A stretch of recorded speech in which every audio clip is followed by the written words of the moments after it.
I like as his tail comes into the shot, looks like the Kraken's tentacle or something. Uh, I realized something today that I don't know about you. That's surprising that I don't know about you.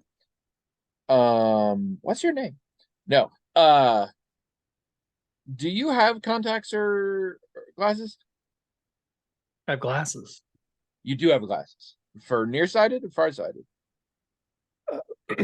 Well, um, I was nearsighted, so the first classes I got was like fifth grade or something. I couldn't see far away. I could read just fine, but now I need both. And the last time I had my eyes examined, I got two pairs of glasses. I got some for reading, and I got some for seeing far away, for like driving and stuff. But I barely have worn them. So I I think next I time have I have known you my eyes for checked, probably coming on 2 decades. I do not believe I've ever seen you in a pair of glasses. it's possible you haven't. Yeah, I mean, like, but between me leaving Applied Systems and us doing the podcast, I think there was a couple of years there where I probably wore glasses fairly frequently, but I didn't see you a lot in that time period. Because you needed new So, glasses. um, so I think I'm going to go ahead and do the whole uh bifocals thing next time around, Okay. and Okay.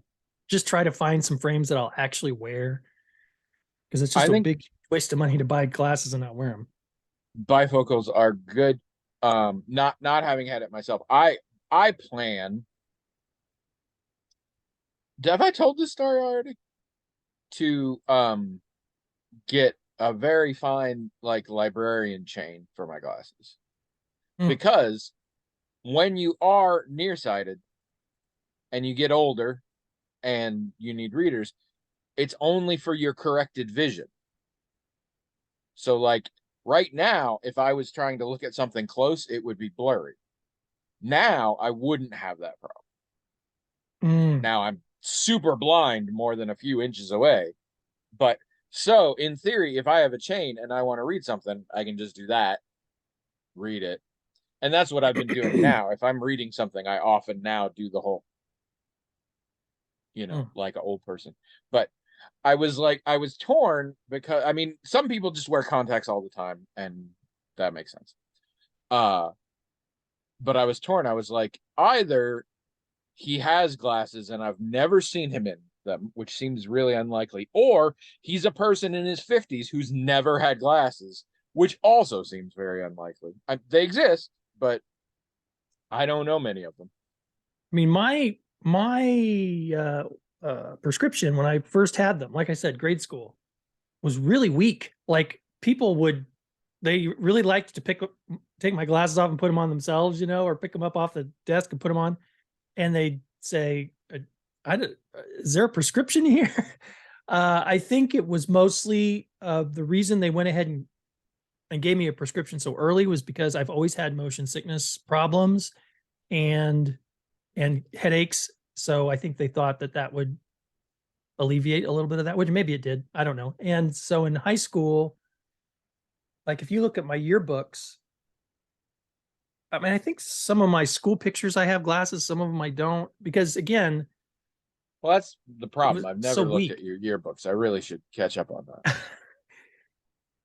So for most of my life, I mean, I've had times where I wore glasses a lot, like every single day for like years at a time. And then I would change my I'd get a new pair and I wouldn't like them so much, and I wouldn't wear glasses for a long time.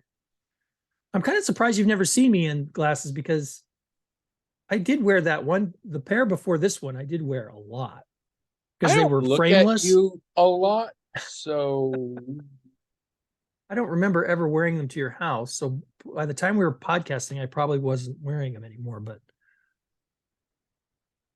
I wore well, those okay. a lot.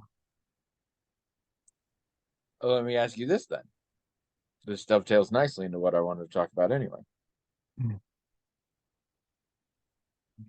Do you know? I want to talk about this. I'm not even comfortable saying it and the whole story is about how ridiculous this is. Are you familiar with Asian fit glasses frames? No. What does that That's even because mean? you're a good person. So I don't even know my what that would wife, mean. my wife, my wife and I both have terrible eyes, and my wife especially now has like at a certain point she had like 3 different kinds of, like, so we also have really bad astigmatisms and all sorts of things. And Mm. so my wife and we both have diabetes, so we are supposed to, and we do go in annually for eye exams, and in fact for a diabetic eye exam, which is has other things involved. But Mm. so she recently went, well, I say recently, a month or two ago, I don't know, and she needs new glasses.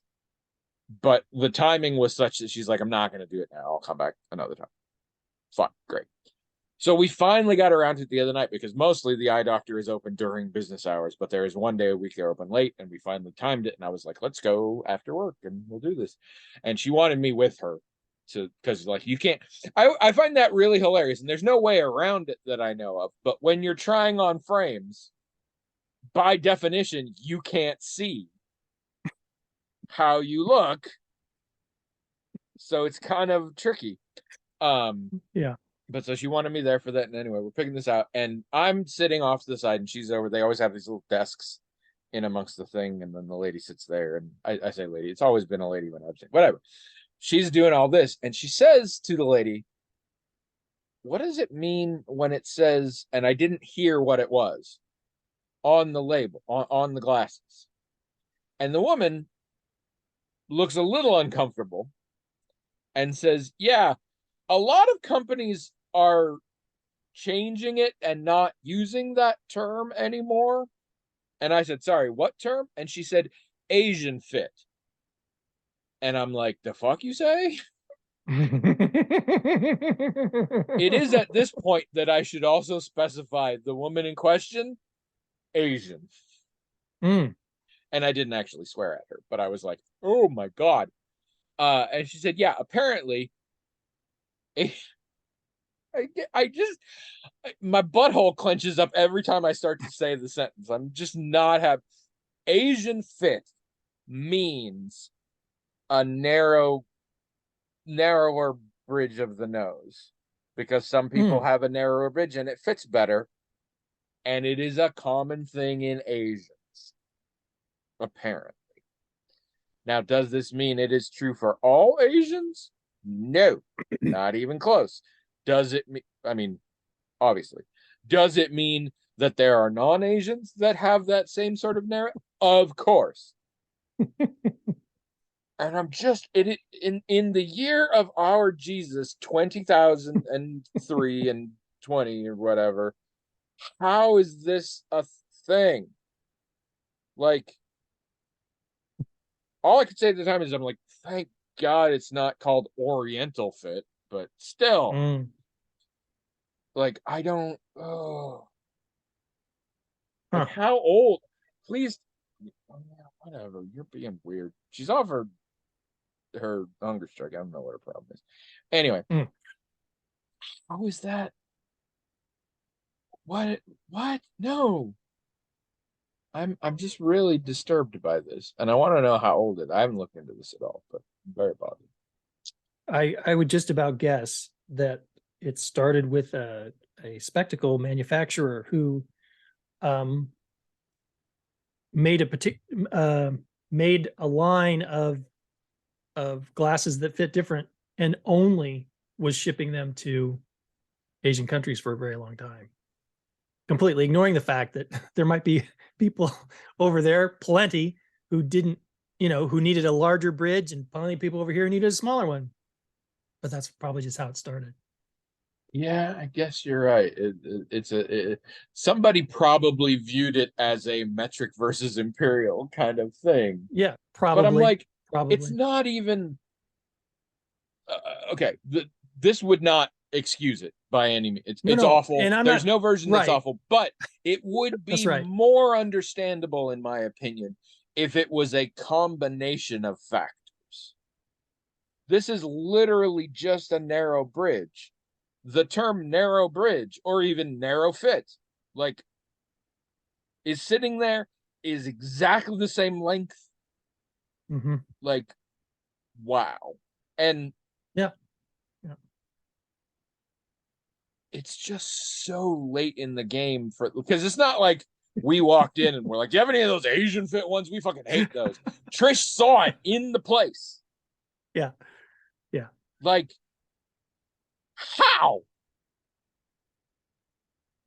I mean, Like the I real said, answer is it's such an uncommon thing that nobody cares enough to really like get mad. And also, well, actually, this isn't true, but almost every single eyeglass manufacturer is actually owned by the same company.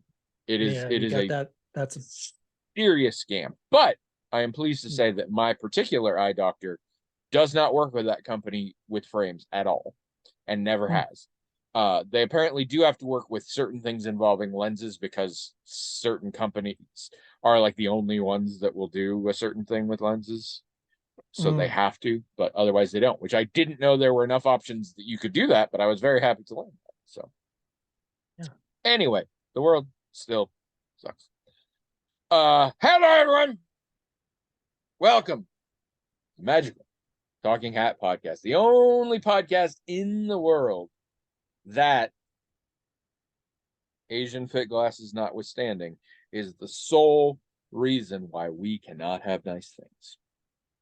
And we're not even sorry. I'm Tony. And I'm William, and this is episode 639. Guess what? I couldn't guess in a million years. I figured out what I'm getting you for. Do we call it graduation? For when you get your degree. I figured out your congratulations on your degree gift. Oh, even though it's like well, over a year away or whatever. But yeah, it is over a year. I'm Just excited. about a year away. I wasn't like sitting around thinking, what am I gonna do? Inspiration struck hard, and I'm very excited. Okay. Well, I mean, you don't have to do anything, but that's nice. I know, but I'm going to, and it's gonna rock your world. Oh, good. Assuming I can remember long enough, because I have not written it down. I have, however, already told 2 people, one of whom I live with, so that will hopefully help. Yeah, it's like for those of you, just a year and a week away. What? Like my graduation is a year and a week away. Like specifically, dang. Yeah, like I should put a note on my calendar.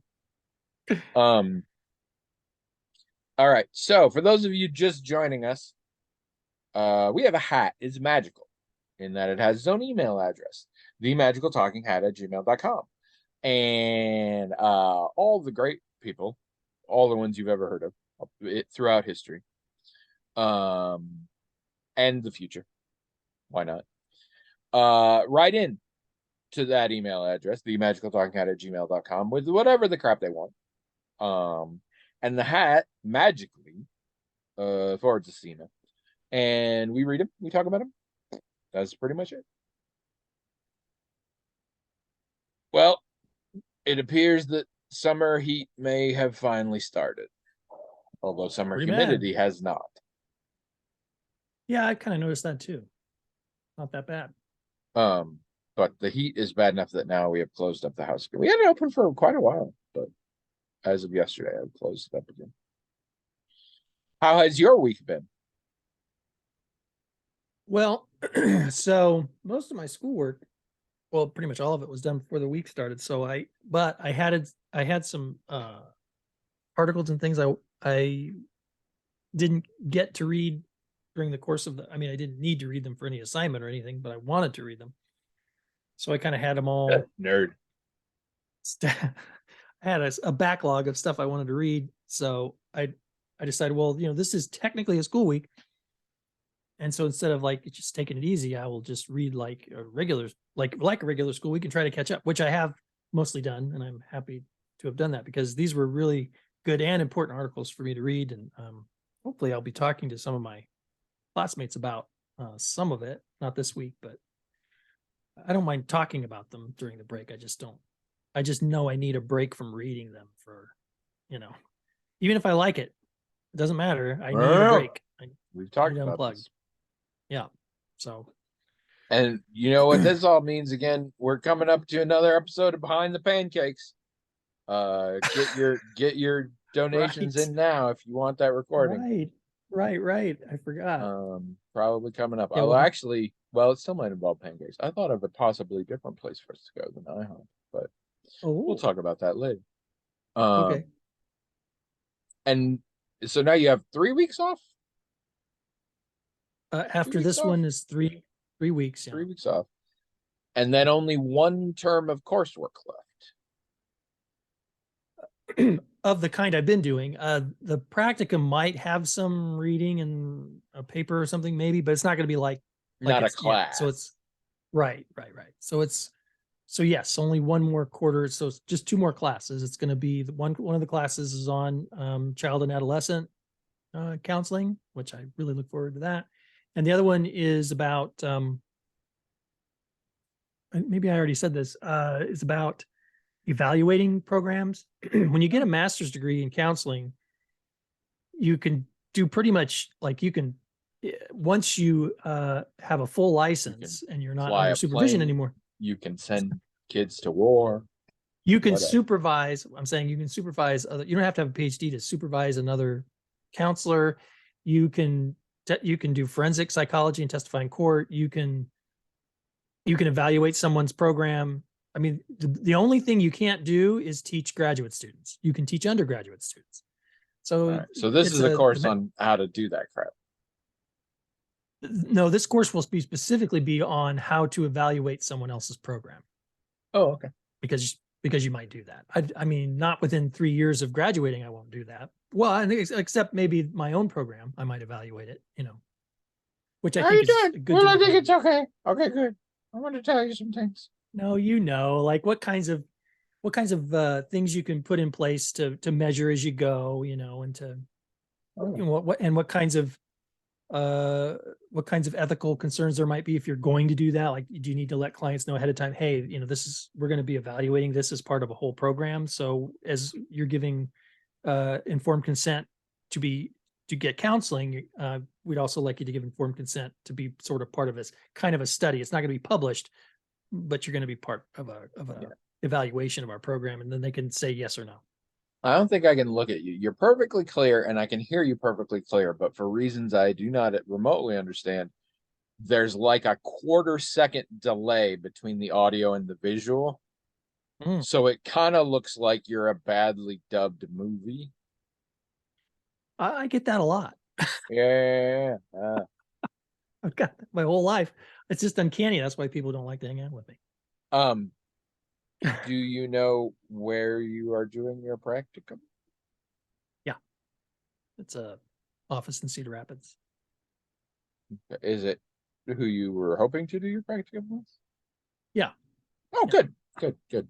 We Yeah, haven't discussed it since things were still very up in the air. So, oh, but we okay, also yeah, didn't discuss it on the air. It's not something we necessarily need to talk about right now, but I was just curious. No, yeah, everything worked out fine. Good. Everything's good. Starts in October. Everything's going to be great. Sweet. Okay, other than reading boring shit that nobody's making you read, how's your week been? Did you watch any movies that have grossed 9 figures recently that you forgot to mention? Because that happens sometimes. Like twice last week. We are watching Crowded House with Tom Holland, and he's producing it. I haven't even heard of that. No. Well, I'm not that impressed with it. I mean, if you like Tom Holland, I suppose you'll like it. And I do like other Tom people Holland, who are in but to be fair, I've seen Uncharted, so it's not always true. Okay. That was some bullshit. I'm not much into it, the show, but that's really the only new thing as far as I know. Oh, I was really into the band Crowded House. So Abby downloaded Witcher 3 and she's kind of started to play it a little bit. Has she never played Witcher 3? No. Oh God. Well, I mean, be prepared to start earning the income because she's gonna lose her job. Why do you say that? That thing will suck you in whole. Oh, well, I mean, it is interesting so That being far, said, I but it's never also finished it, but you know. weirdly old looking. It's not old, but it just Really I don't I don't know. interesting. I mean, you play a couple uh PS5 games that are made for the PS5, and you go to a game that was clearly made for the PS4, I guess, huh? It's not that old. Yeah, not that old, And it but it's does. not super new. I mean, the cutscenes look good, but the Yeah. gameplay is not like the cutscenes really, and it's just wow, AAA this is games have really worked at AAA games are obsessed with getting the graphics as good as they can get, and that has a lot of really terrible ramifications. But one of the other ramifications is if you wait a few years, there's a surprisingly big leap. yeah. I mean, I'm sure a couple of years ago we wouldn't even have noticed, but now we do. So that's kind of interesting. But it's what I'm taken with right away is I didn't really know anything about how the characters were portrayed in the games, and the main character seems quite a bit like the TV show, more than I expected. That I didn't think they'd be similar really that much at all, but they're very similar. They did very surprisingly good, which is weird to say because in theory, the video games and the TV show have nothing to do with each other Sure. in some very deliberate ways that the author will spend hours telling you about. But Henry Cavill was a huge fan of the games. Well, that makes sense. I mean, he's Henry like, Cavill famously was playing Witcher 2 when he got the call that he was going to be Superman. Henry Cavill is a gamer nerd. This has always been a thing. well, then why did he quit? Why did he quit the show? Uh, I believe he quit because a bunch of new Superman shit was going to happen. Remember, he showed up at the end of Black Adam and all that, Yeah, I and then guess. I surprise. guess. And Yeah, then well, nothing. it depends because I don't track this stuff anymore, but whispers still come to me. On some deep spiritual level, I'm still connected to pop culture in ways that I can't avoid. But there's also the argument that apparently it's fucking rough. Like, because he does a lot of the stunt work and everything, and it's just pretty intense to do. And Sure. so but I think it was mostly because he was planning to do some Supermaning and not so much now.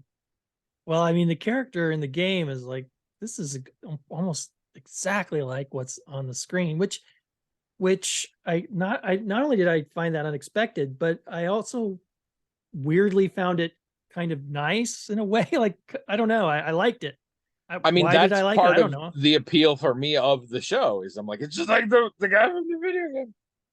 Yeah, I mean, Other I don't, I characters are wouldn't, not, but right. I wouldn't call myself like a Witcher fan or anything, but it was like so weirdly fun that this game character was pretty much exactly like what we'd seen in the TV show. So speaking of such, have you seen the trailer for the third season? yeah, I think I have. I don't It remember. looks really cool. I'm very excited. However, the one thing, like in the midst, all of my excitement was overshadowed by the fact that Jaskier looks dumb as shit.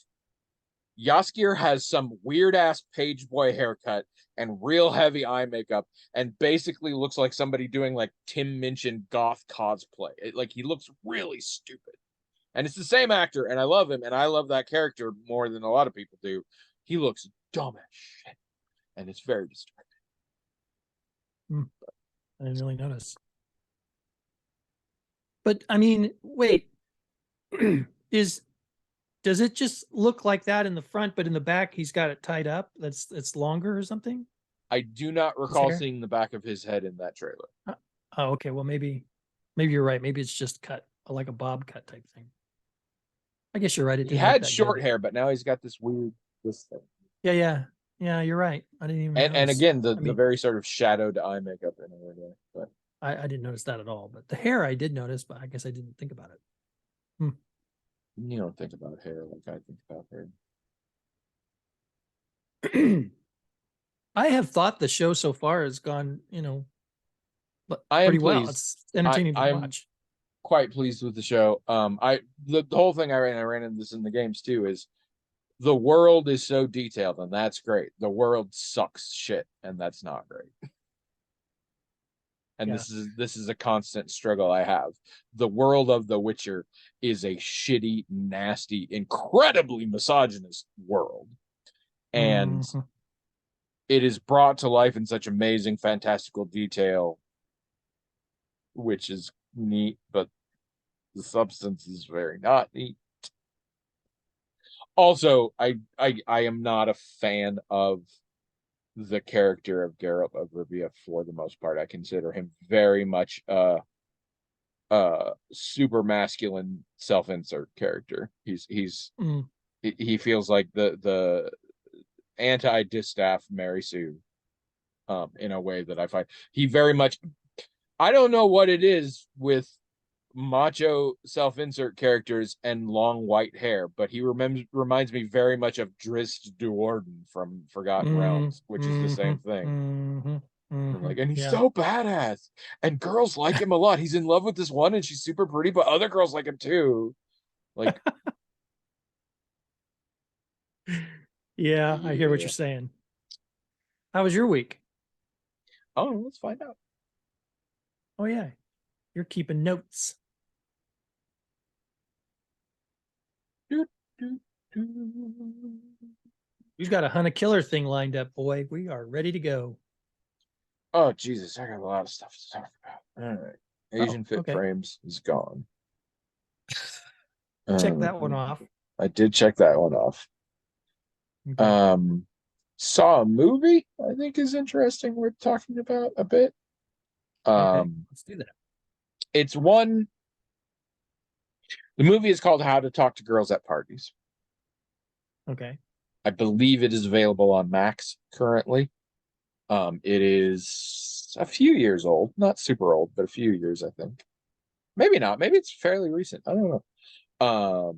But somewhere within the last 4 or 5 years. And it is based on a Neil Gaiman short story of the same name. Mm. And this is a short story of which I am quite a fan. And so I was Oh, okay. quite excited. I thought it was a very sort of indie, lesser known thing, but it has some big names in it. Elle Fanning is one of the leads. Nicole Kidman plays a pretty big part in it. And I'm trying to think there's some big names, and especially British actors. There's some big British actors, including the woman who plays the mom in His Dark Materials. I have not seen her enough to know her name, but she has that very distinctive jawline, so I could spot her immediately.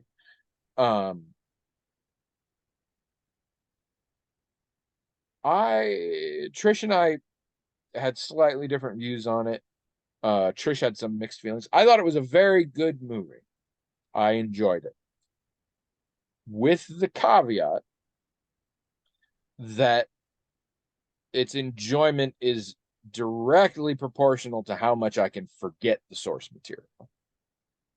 Oh, because And it didn't follow it very Gaiman's much. an EP on it. Um, and yet still, it's so the entirety of the short story is one scene in this movie. This movie is largely about um it's set in 1977 and is very focused on the punk movement. And it is very much about conformity versus freedom, and the right to choose, and parents letting their children come up with their own independent things and all of this. None of this is in the short story. The short story is largely about the awkwardness and fear and confusion one has as a teenager, juxtaposed with the great cosmic unknown of the universe. And so it's just so different. Also, only 2.5 characters in this film, which has a tremendously large cast, actually show up in the short story. Um, So that is very distracting for me. So much of the mythology that was created in the movie was just out of whole cloth. Um, but it is basically, well, the short story is two teenagers end up sort of accidentally at a party and are trying to, hook up with girls, and these girls are a little weird and different in fascinating ways. And then the movie is a whole other thing. It's largely a romance. It has a lot of action, like it's a whole thing. It has very elaborate mythology, and it's just a completely different thing. And as long as I can keep it that way, I think it's a very good movie. But it is rough having read the short story several times.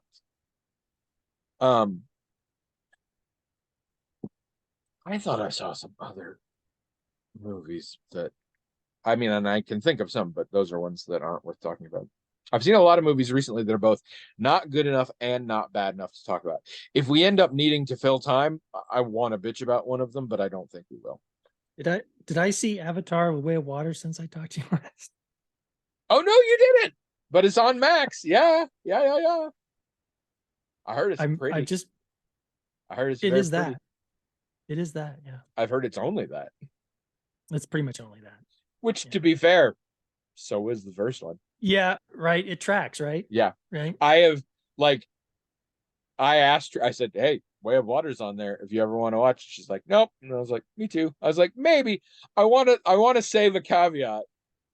If I'm really high sometime, it might be worth it. And that's not just because Justin McElroy may have told the story about getting really high and going to see it in theater and finding it really awesome because of that fact.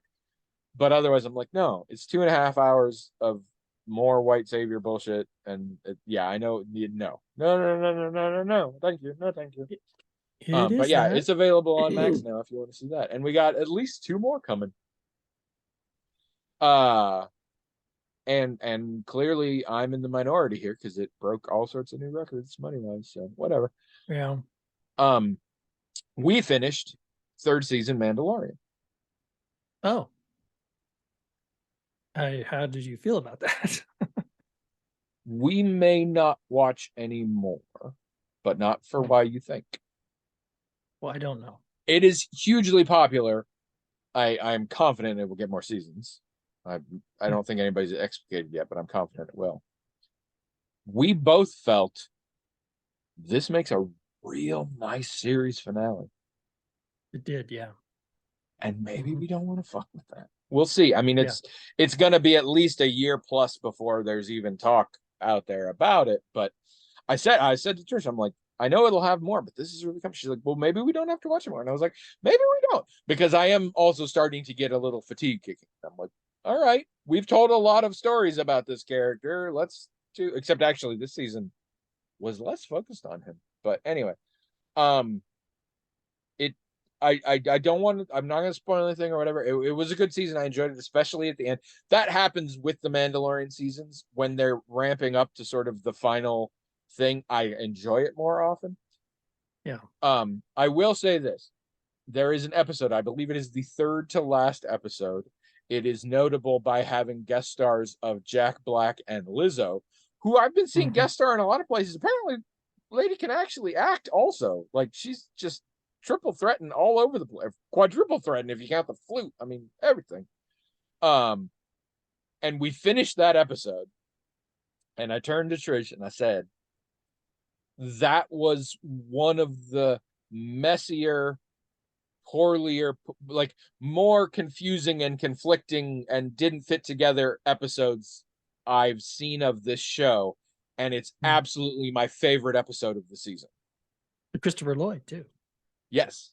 And it totally turns the show into a different show. It becomes this weird noir detective story thing. And it was full of shit that did not make sense, but I had such a good time with it. I loved that episode. Yeah, this season really felt like a comic book to me, but in a good way to me. I liked that about it. Yeah. I think maybe some people didn't, but I really did. I do occasionally feel like the show, and I've noticed this before, and sometimes it applies to me, often it doesn't. the show brings in characters that I happen to know are big deals in other Star Wars shows. And Mhm. I'll just say this, and no offense to her, she does a remarkable job. Bo-Katan Kryze is not remotely an interesting character in The Mandalorian. But I know she is a very big character in some of the animated series, and I am confident that people who watch those and come into it will project a lot of those things onto her and make it cooler. But near the end of this season, I was like, Bo-Katan, I mean, Katie Sackhoff's doing a great job, but she's not interested. She's very, I don't even want to say archetypical, stereotypical sort of. She's filling a role that many stories have filled before, and she's not bringing anything new to it. I mean, she voices Katie Sackhoff voices the character in the animated stuff. So for someone who does know that character and Katie Sackhoff voicing that character, it was pretty exciting to see and her in it. But yeah, I will totally grant you, it was not, you wanted to see more, a better developed character, better developed arc. You did want to see that, and that yeah. was a little disappointing. It was so fun to see her though, for me. She didn't But definitely. It wasn't bad. I wasn't like taken yeah, out of it by the character. The character was fine. The character just wasn't that interesting. no, they could have done a lot better with that, I think. Yeah. Uh, but I mean, that's getting more and more. You get that in MCU stuff too.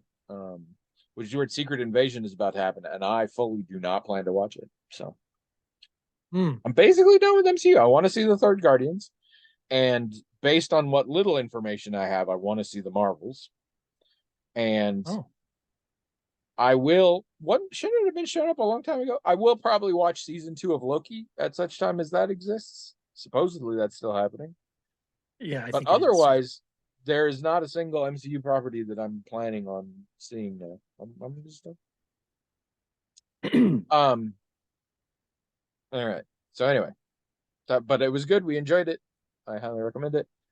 Uh.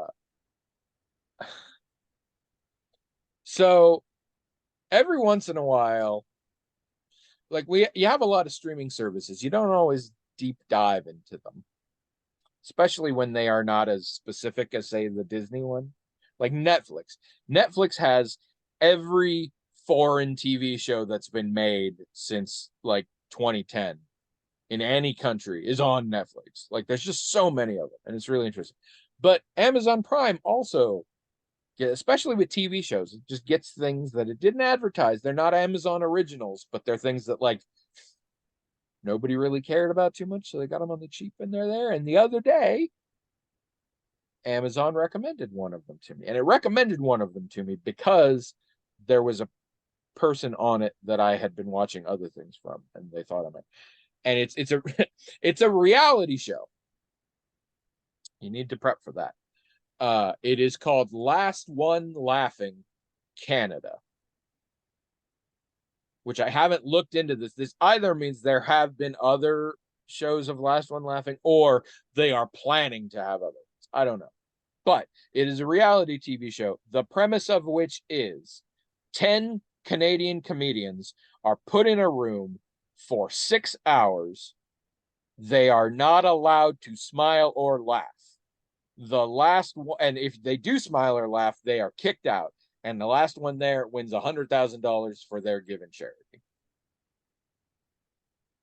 And if you are a comedy nerd like I am, I'm not going to say it's entertaining. It's a fascinating experiment. It is the most common phrase I have heard on this show, and I'm almost done with it. I have one more. It's only 6 half-hour long episodes, so that's good. The most common phrase I've heard is something to the equivalent of, "What the fuck is this show?" Including from the host. Because just nobody's prepared for this. These are and I say Canadian comedians. I had heard of all of them except one. But and you've got Mae Martin is the reason I knew. Mae Martin is a Canadian comedian who's been living in the UK and who was just recently on series 15 of Taskmaster. And that was the first time I encountered them, and I like them quite a bit. and I've been looking at the stand-up, and they were on this. I think that's why Amazon recommended it. K. Trevor Wilson, who's somebody I like, but it also had names that some of you will recognize here. Caroline Rhea, one of the great comedy legends, who a lot of people know as one of the aunts on the original Sabrina the Teenage Witch show, but she's a comedian who's been around forever.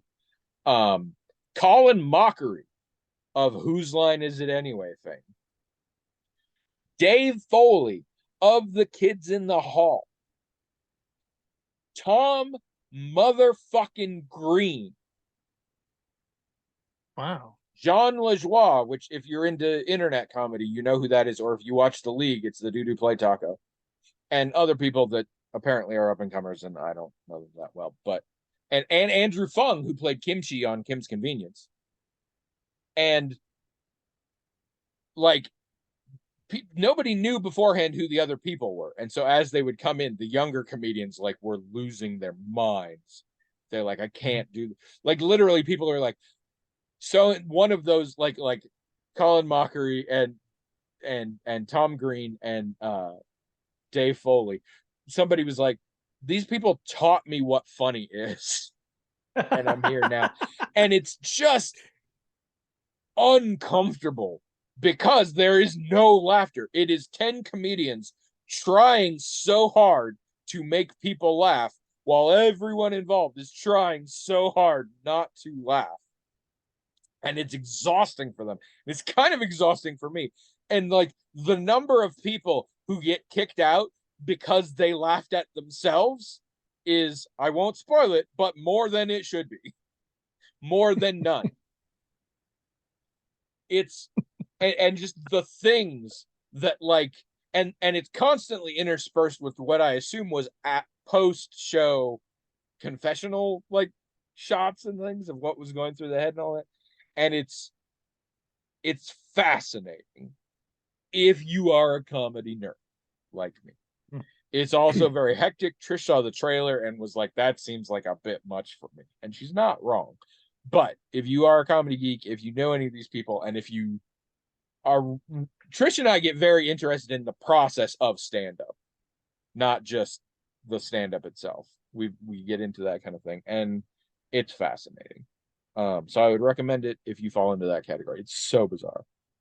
You would probably just like it just because it's people being weird and like people doing things that you don't normally see, as long as they're not like gross or vulgar or whatever, tends to be something you like to do. So, all right, I have to get this out of the way really quick because we got to get to the big thing. I have turned into a small video game playing child. Twice. You play small video games? No. Close. I have turned into a video small game child. In the course of, I'm going to say 3 days, I watched a YouTube video in which someone played and or talked about a video game. And as soon as I finished the video, I immediately went and bought that game. Twice! In 3 days. Because you forgot? You bought no, not the same game. Different games. Oh. Sorry. That would be worse.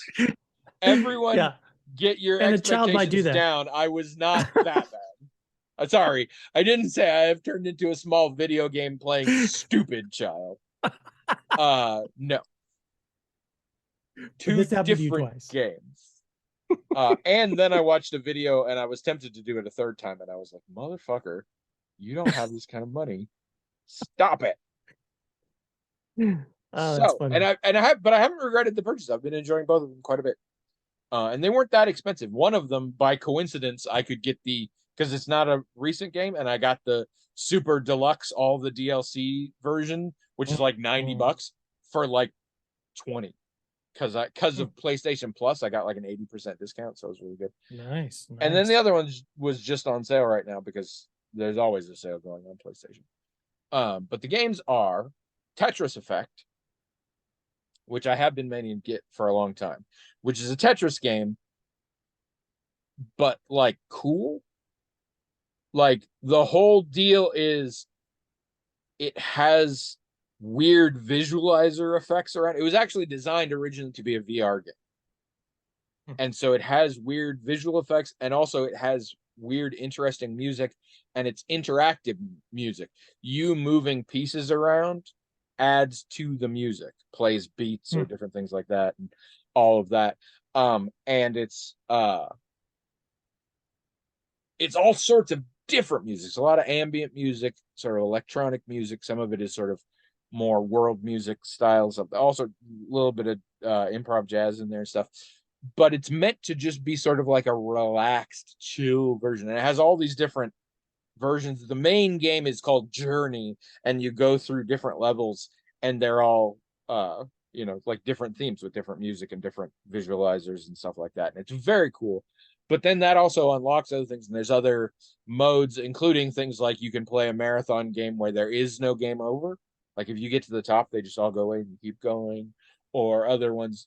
And it's really fun. And last night I tried doing some of the ones that are like, just play one stage on whatever difficulty you want, and there's no game over. And so I just put it on like a really easy stage with some really cool visuals that I liked, and it was just kind of chill. And Tetris is a good game. Tetris is a near perfect game. Tetris is wonderful.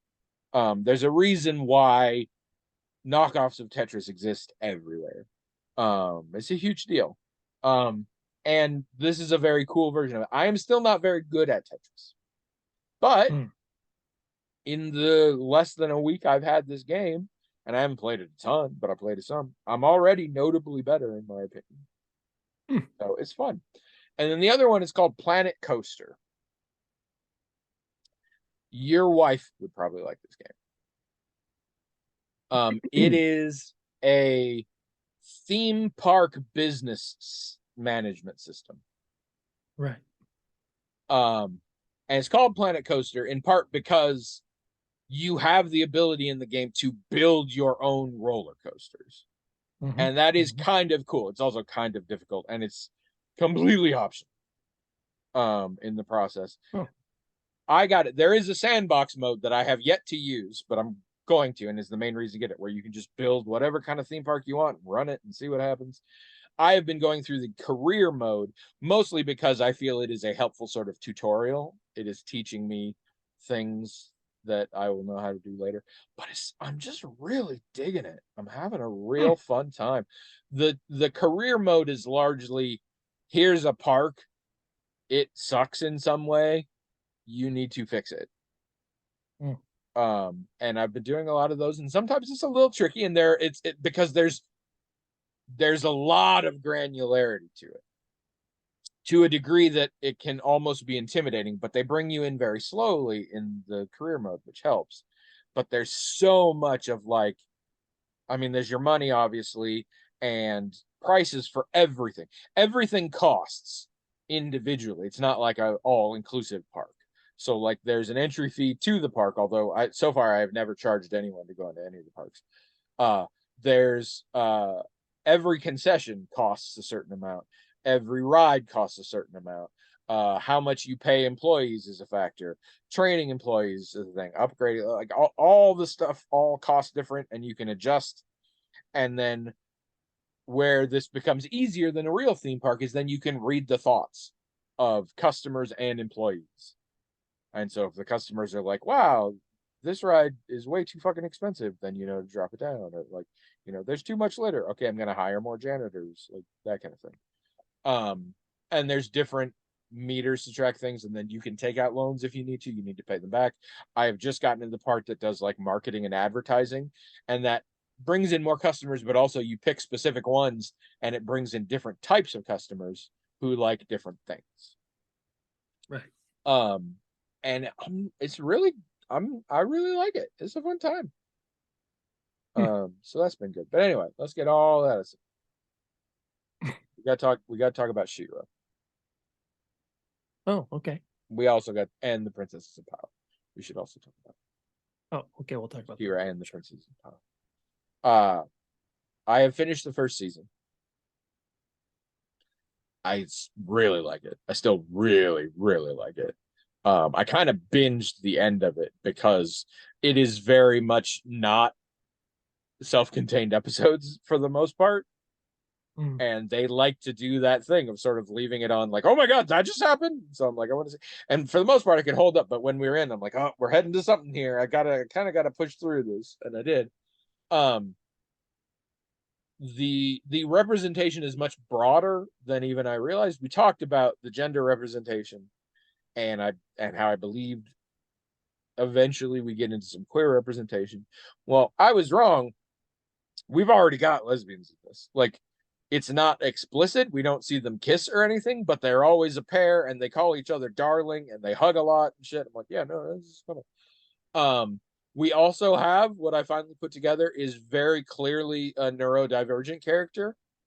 And I'm not going to say they don't play that for laughs sometimes, but the character is seen as valuable and unique and interesting and a valid. It's not just a comic relief character. Uh, and at first I was like, oh, it's just quirky. And then as it more and more like sort of the specificity of the character, I'm like, no, no, no, no, no. This character is possibly autistic, at minimum has ADHD, like, and intentionally, not some bullshit Sheldon Cooper thing, like for real. So I'm just super the way they are handling relationships. It's only been 13 episodes, and we've already got dynamism in a lot of relationships in ways that I really enjoy. And I recommend it unreservedly. But I have to talk about this because I have a podcast. I like it so much that the few things I don't like really stand out. Mm. Interesting. And again, I think some of this, a lot of this probably, is because I am in zero ways the target demographic for this show. Mm. Mm-hmm. But, and this is a problem I've run into before with children's show reboots and or comic book shows. And that is, let us take a very basic, very black and white children's tale and give it nuance and depth. And that sounds wonderful, but it can often come into conflict. Let me try and explain. Okay. She-Ra takes place during wartime. She-Ra is a wartime show. Like, there is an active war going on, and there are two sides. This is true from the original thing as well, because you have to remember the original series, and I liked it, was a feature-length commercial. Very literally. He-Man, same deal. And so you got your good guys, you got your bad guys. And it's not even a question. Like, it's not like well, from my perspective, the Jedi are evil. Bullshit. Still can't even cope with that. Like, Hayden Christensen, George Lucas did you wrong. But like, they're bad, and they're always, it's cartoon, it's children's cartoon bad guys. They frequently have like evil in their organizational names. Like, they're all about like doom, call it, like it's all bad, and it's children's things, so we still, it's silly bad, like we want to take over the world, but like nobody dies in GI Joe, you know, like Cobra's definitely bad. There's nothing redeemable about Cobra, but they're also not like actually killing people or anything like that. And She-Ra is no different. We have the evil horde run by Hordak, and it's, their base is called the Fright Zone. They are very openly evil. This show is no different. They are very openly evil and want to take over. They are invaders of this planet, and they want to conquer the entire planet and rule it with an iron fist, and they are very upfront about that. There is a plot point, and this is from the original. Our hero, Adora, eventually to be She-Ra, was raised amongst the Horde. And in this version in particular, she sort of didn't get that they were the bad guys. And they do that well because she's still sort of a trainee. So she's very sheltered in this. And then she figures it out. And I mean, I guess this is the plot of the pilot. She figures out, oh, they're bad. I can't handle this. Whatever. Great. Great. Normal kids' cartoon shit. Let's talk about more mature versions of wartime stories. Let's go as hard as I can go, which is World War II. There have been stories, movies, whatever, and actually real life occurrences of people who were on the side of the Nazis who were not fucked up evil monsters, who had different, like, they didn't really often realize the extent of what was going on, and they really thought, like, you know, my people in my country are doing what is best for the world, and we're going to make it, it's actually incredibly similar to how the Western world is when we go into other countries and help develop them. Same bullshit. Like, we're going to bring them democracy and running water and iPhones, and that's a good thing. And there were plenty of Germans, including Germans in the military, who thought that's what was going on. I mean, not as many as other times. It's definitely not a. I don't think anyone this day, other than fucking actual white supremacists, would even in private be like, you know, the Axis were the good guys. Like, no, we all, but like at the time that makes sense, and I get that, and that's an important thing, because in war, in any sort of reality, there is no good guys and bad guys, and this is a thing to do. It's fine. In She-Ra, we have characters on the side of the bad guys who we are supposed to, if not like, sympathize with, but even to a certain degree like,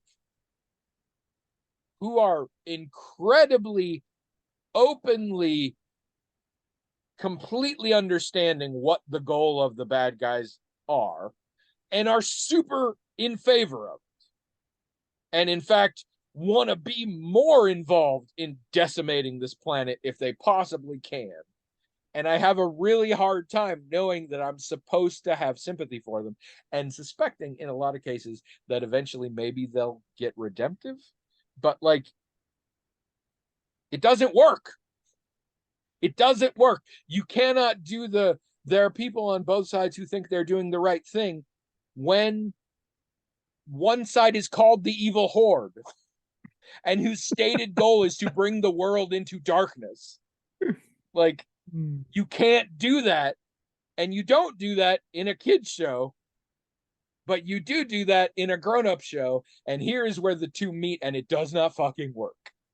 And it's not, we have a character, a major character on the bad guy's side who is straight up nice, who is caring, who makes friends easily, who is concerned about her friends and tries to take care of them and worries about them. And to be honest, is nicer than most of the good guys, and yet is still very openly, very honestly, very clearly and intelligently aware of what the bad guys are doing and is super on board.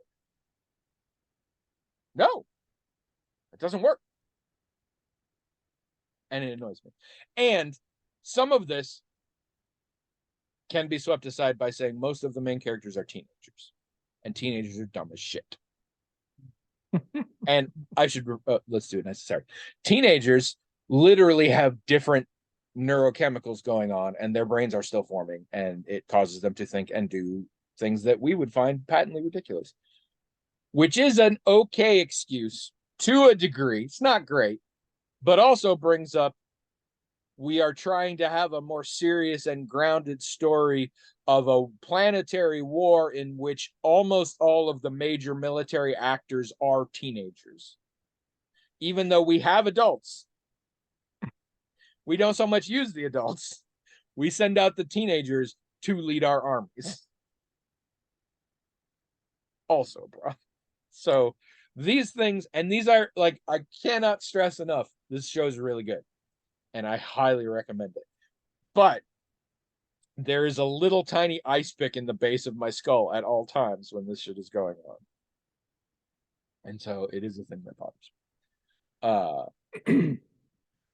I think it does an interesting job posing. I don't know if they're doing this on purpose, but posing the notion that belonging is more important than belief. That people can, as long as they feel like they belong somewhere, they can tolerate just about any beliefs that are being thrown around or espoused, or even any actions that are taken based on those beliefs. They belong. That's where they fit. And so no matter how terrible this group is, I mean, you get this from former neo-Nazis all the time. It's like, well, I didn't really much care about racism or hate or anything. These were just my friends, you know? And I think people do underestimate how important belonging is and how it can overcome things that you think it wouldn't. You think, well, why would you want to be a part of that group? Well, they just want to be a part. And the other stuff just doesn't matter. As somebody who has never been like that, and I know that I'm unusual, that may be part of the problem. I will say, and maybe this is good, maybe this is bad. I'm refusing to spoil things for this show, but William, who has seen it, you know the primary character I'm talking about when I talk about this problem. Oh my gosh, yeah, one of my favorites. One of my favorites. And I should say, I do believe that sort of need to belong is part of the component. It is also quite clear with regard to this character that need to belong is born 100% out of abuse, out of long-term, serious, not even arguable abuse. Yeah, you might be right about that, yeah. Maybe that's to its credit. Maybe that is the message we're trying to do here, but is also disconcerting that. And I also will say we are playing with the gray lines of morality with a different character in ways that I think are very realistic and cool, and I like that actually kind of speak to the things. And I don't know. It's a change. It's one of the things that has changed since the story began, and I don't know if it will change back or not, and so I don't want to speculate on that. But so again, love the show enough that these little things really bug me. So there it is. I wanted to hop in and do email real fast, but I think we're not going to, which hasn't been the case for a while. But we're almost out of time, and I do have to tell a story, and I actually specifically got permission to tell this story. Okay.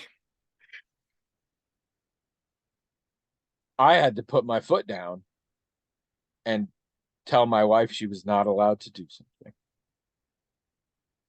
Really? Yep. Wow, there's a lot to unpack there. Right? Right? A lot of things. Okay, go ahead.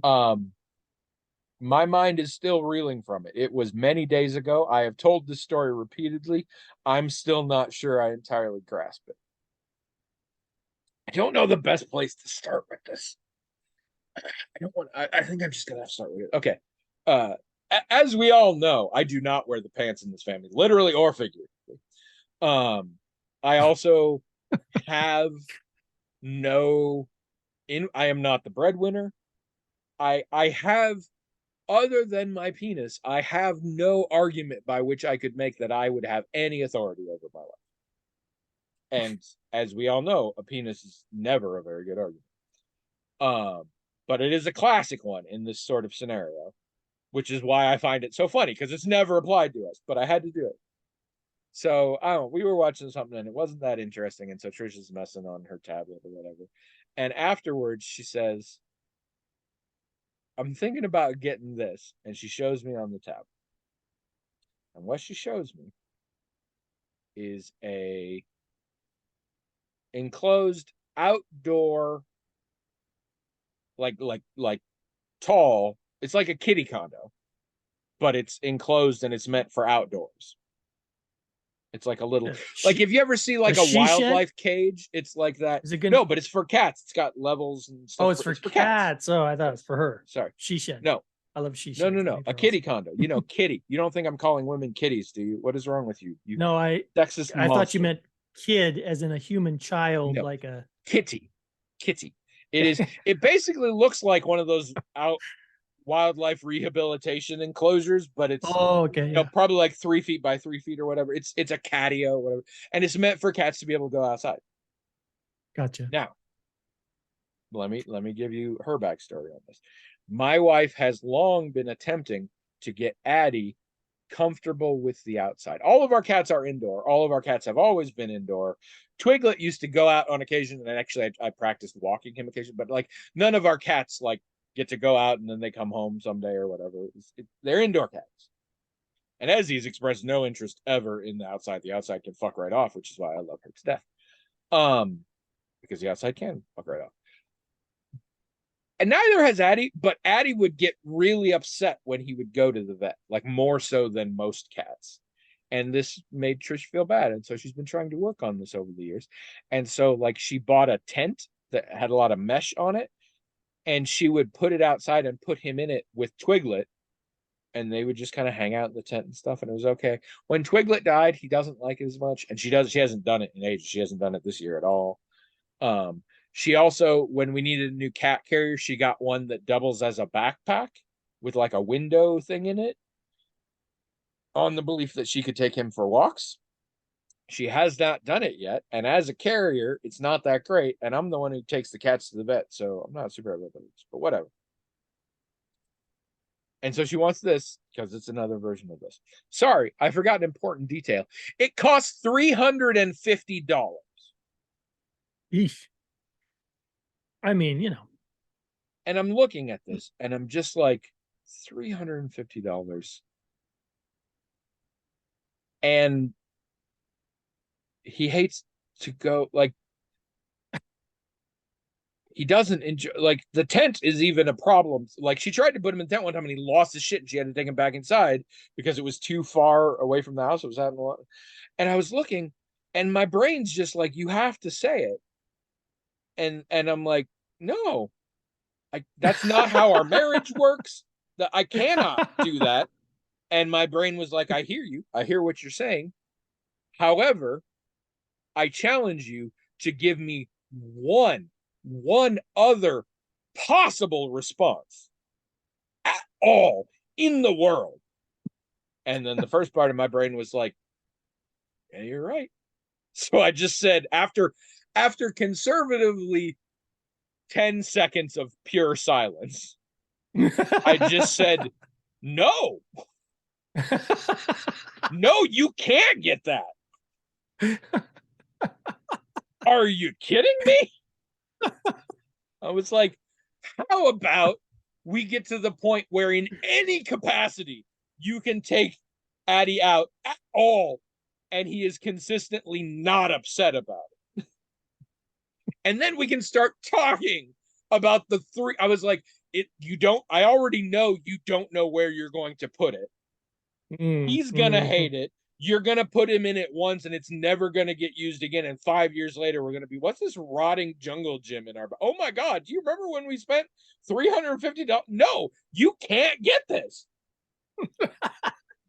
And she said, okay. And I immediately backtracked and was like, if you feel serious about this and want to make a serious argument, we can discuss it. And she's like, no, it's, I was like, okay, I didn't think so, but like, come on. And to be fair, if she wanted to buy that with her designated spending money, I think I've talked about the way our finances are. We have a central account and then we each get an allowance and we get to do whatever the fuck we want with that money. That's just our right. spending money. And if she wanted to spend her, but I promise you that is not what her plan was. She didn't have $350, but I was just like, it hurt my head. I was seriously like, you can't say that to her. And I was like, cool. Give me any other thing I can say. Any other thing at all. And my brain was like, I mean, shit, it is the only thing I can say. That's just that position you were in at that moment is just so far from your experience. Absolutely. And yet, like you were done. It's like I give a shit. Like, it was done out of love for her. It's, No, of course. Yeah. I mean, I'm not saying that's not a large amount of money for us, but it wouldn't bankrupt us, or it wouldn't like we'd have to give up something else for it. And why the fuck would I? But like, I was just like, no, it's not like, I want her to be a good member of society, and you can't go around thinking that's okay.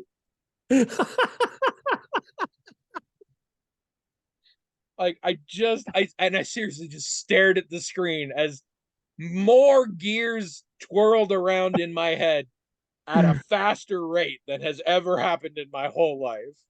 Like, I was using 100% of my brain at that moment to try and find a solution out of this that wasn't wildly uncomfortable, and there was only one path forward. And not today. You know. Oh? I was gonna say, not today, capitalism. I'm drawing the line, right? Well, and Trish, and I get this too, but Trish does find herself occasionally susceptible to retail therapy. And I do too. When you're feeling bad, sometimes buying stuff makes you feel better. I get it. I do it too. Yep. I often, for me, it's food, and so I buy food, and then because food is also a therapy, whatever. But yeah, for her, it's clothes is one that she'll do sometimes and stuff. But she also cares about Gus, and it was a sweet thing for her to think. Maybe it was, and it was. This. She had his best will. Yeah, that was sweet. That was sweet. And to be fair, like it wasn't like. She got it. She knew immediately. Like, she was not thrown. I am more bothered by this interaction than she is by a long shot. Right, because it was like a whole different hat you had to wear than usual. It was crazy. I have a joke for you, and I'm curious what you'll think. This is a real joke that I heard from a professional comedian. I want to make that clear. And it's an old-timey, silly kind of joke. What's red and invisible?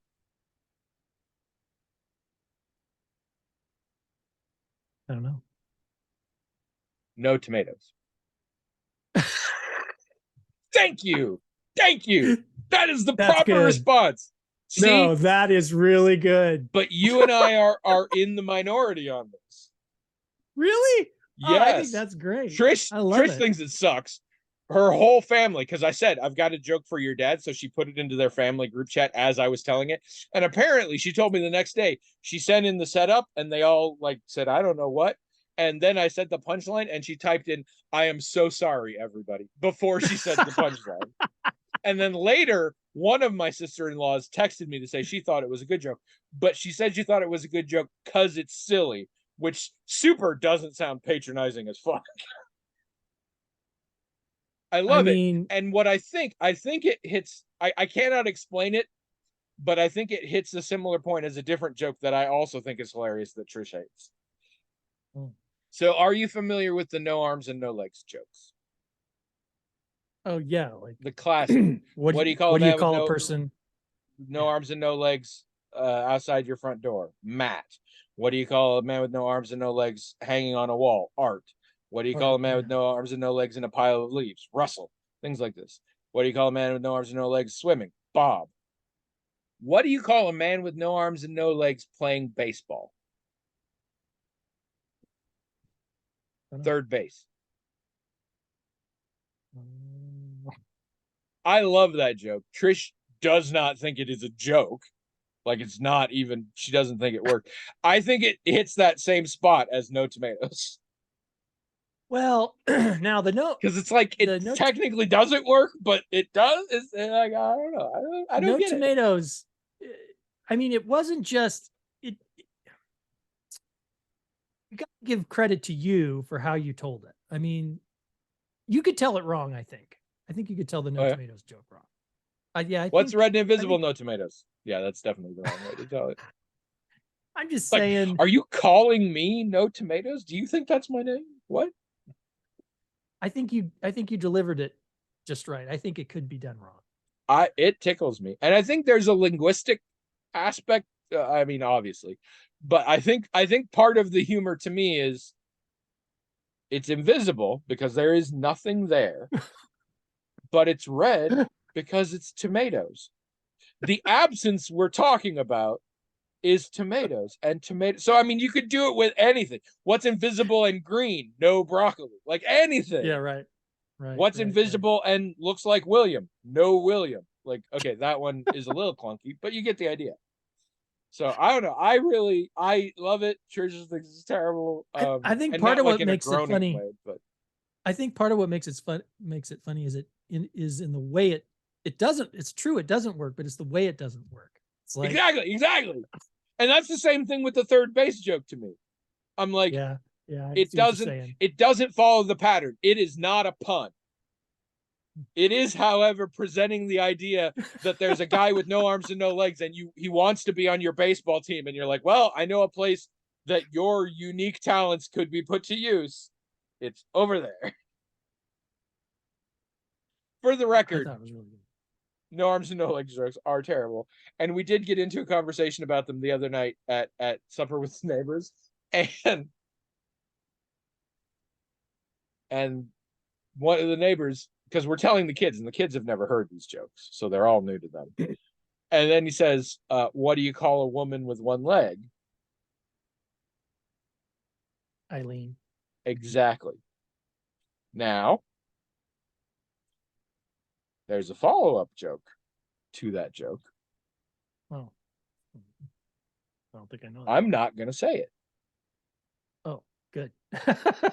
It's very racist. Oh, well, I don't really think about it. And so he says, what do you call a woman with one leg? And I was like, careful. And they said, what? And he said, Eileen. And I said, and that's the whole joke. There's no more. And he's like, yep. And he knew. He was like, yep. I was always intending to stop right there. He knows the other one? I don't know the other one. Yes, it's that's I've never heard one told without the other. But I also really? heard it back in the 80s, and we could get away with that bullshit. There are a lot of jokes I was told in school in the 80s that I will not put on the internet. And this is one of them. I'll tell you off the air because I think it's a thing you can talk about in private. But this, as we've established, is the opposite of private. So I'm not going to talk about it here. If you know the second half of that joke, keep it to your fucking self. I'm even going to do it. Azure Talon, do not put that joke in the comments. I will edit and delete that motherfucker. Do not bring that shit here. But if you want to bring other shit here, feel free. Go to the blog to magictalkinghat.com and tell us what you think of Red Invisible. It's a good joke. But tell us if you understand that or if you're broken. Feelings on She-Ra. I hope most people have watched She-Ra. I'm very late to the party, I know, but I'm really enjoying it. I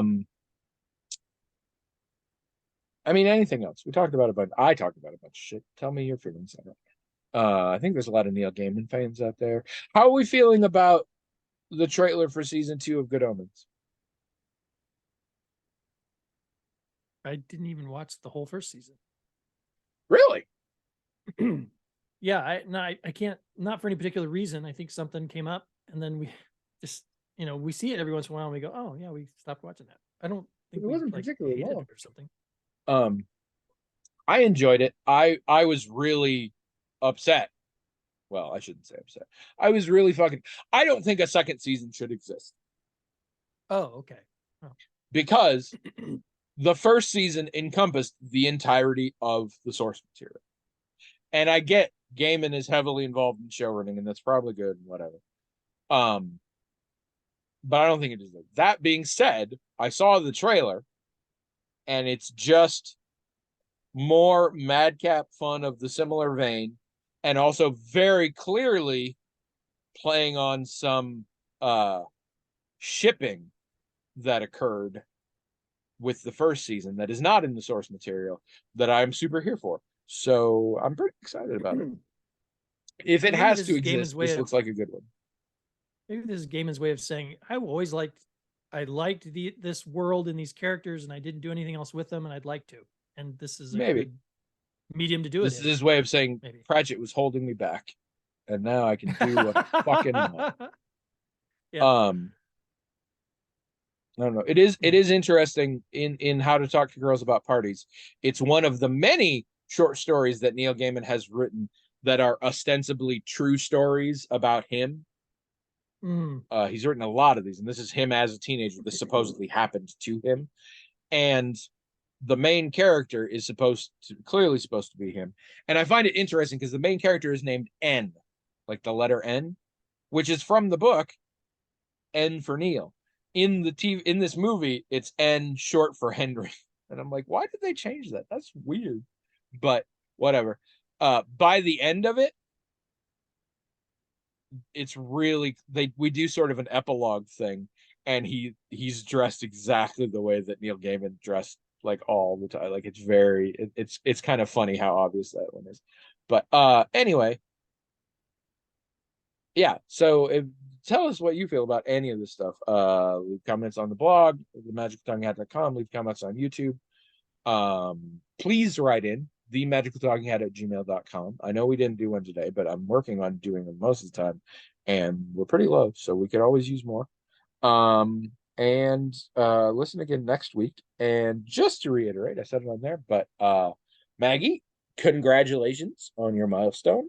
I am very impressed with you and proud of you for what you are pulling off. And William would be too, but he can't bother to read YouTube, so he doesn't know what we're talking about.